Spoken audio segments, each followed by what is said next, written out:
അപ്പോൾ നമ്മുടെ കൂവപ്പൊടി ഇതാ റെഡി ആയിട്ടുണ്ട്. നമ്മുടെ കൂവപ്പൊടി നമ്മൾ ഒരുപാട് പേർക്ക് അയച്ചു കൊടുക്കുകയും ചെയ്തു. കുഞ്ഞുങ്ങൾക്ക് കൊടുക്കാൻ വേണ്ടി ഒരുപാട് പേര് വാങ്ങിച്ചിട്ടുണ്ടായിരുന്നു. അപ്പം ഇതെങ്ങനെയാണ് യൂസ് ചെയ്യുന്നതെന്ന് കുറേ പേര് ചോദിച്ചിട്ടുണ്ടായിരുന്നു.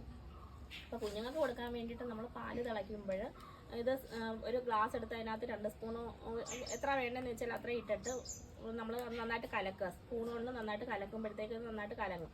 അപ്പോൾ അത് തിളച്ച പാലിനകത്തോട്ട് ഒഴിച്ച് കഴിഞ്ഞ് കുറുക്കിയെടുത്ത് നമുക്ക് കുഞ്ഞുങ്ങൾക്ക് കൊടുക്കാൻ വേണ്ടി പറ്റും. അപ്പോൾ അതേപോലെ തന്നെ നമുക്ക് പായസം പോലെ ഉണ്ടാക്കിയെടുക്കാം. അപ്പോൾ ഞാൻ വിചാരിച്ചിന്ന് കുറച്ച് അലുവ ഉണ്ടാക്കിയെടുക്കാവുന്ന അലുവയല്ല ഒന്ന് വരട്ടിയെടുക്കാമെന്ന് വിചാരിച്ചു. അപ്പോൾ അതിന് വേണ്ടിയിട്ട് നമ്മൾ കൂവപ്പൊടി എടുത്തിട്ടുണ്ട്. നമുക്കൊന്ന് ചെയ്ത് നോക്കാതെ. അപ്പോൾ നമ്മുടെ ശർക്കരപ്പാനി ഒഴിച്ച് തിളച്ച് വരുന്നുണ്ട്. നമ്മുടെ കൂവപ്പൊടി ഒന്ന് തിളപ്പിച്ചിട്ടുണ്ടായിരുന്നു. അപ്പോൾ അത് നമുക്കൊന്ന് ഒഴിച്ച് കൊടുക്കാം.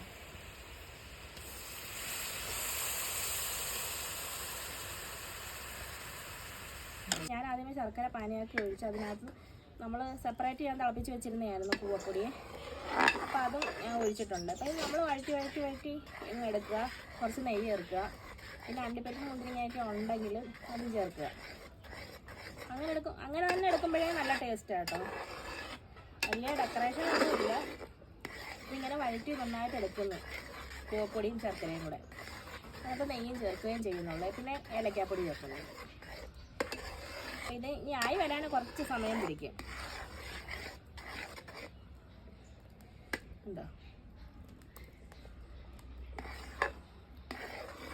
ഇത് നമുക്കും കുട്ടികൾക്കും മുതിർന്നവർക്കും ഒക്കെ കഴിക്കാൻ പറ്റിയ വളരെ നല്ലൊരു ആഹാരമാണ് കേട്ടോ.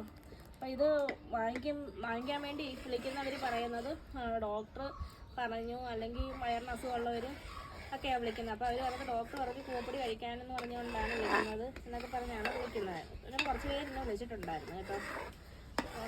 ലിവറിൻ്റെ ഫാറ്റി ലിവറിനൊക്കെ കുറയാൻ വേണ്ടിയിട്ടൊക്കെ കൂവപ്പൊടി കഴിക്കാനെന്ന് പറഞ്ഞിട്ടുണ്ടെന്ന് ഇന്ന് എന്നോടൊരു ആൾ വിളിച്ചിട്ട് പറഞ്ഞിട്ടുണ്ടായിരുന്നു.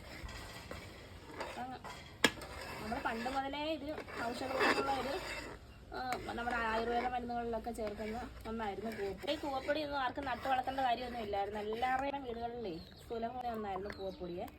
നമ്മൾ പണ്ട് ഒരുപാട് നമ്മളിത് പുഴുങ്ങി കഴിക്കുകയും പിന്നെ കുറുക്കൊക്കെ കഴിക്കുകയൊക്കെ ചെയ്തിട്ടില്ലയോ. ഇപ്പം ഈ സാധനം അങ്ങനെ കാണാനില്ല കേട്ടോ. ഇപ്പം ഇതിൻ്റെ ഗുണങ്ങളൊക്കെ അറിഞ്ഞറിഞ്ഞ് വന്നപ്പോഴത്തേക്ക് സാധനം നമ്മുടെ ഈ കൂവ നമ്മുടെ ഈ തൊഴിൽ നിന്ന് തന്നെയൊക്കെ അപ്രത്യക്ഷമായി പോയി.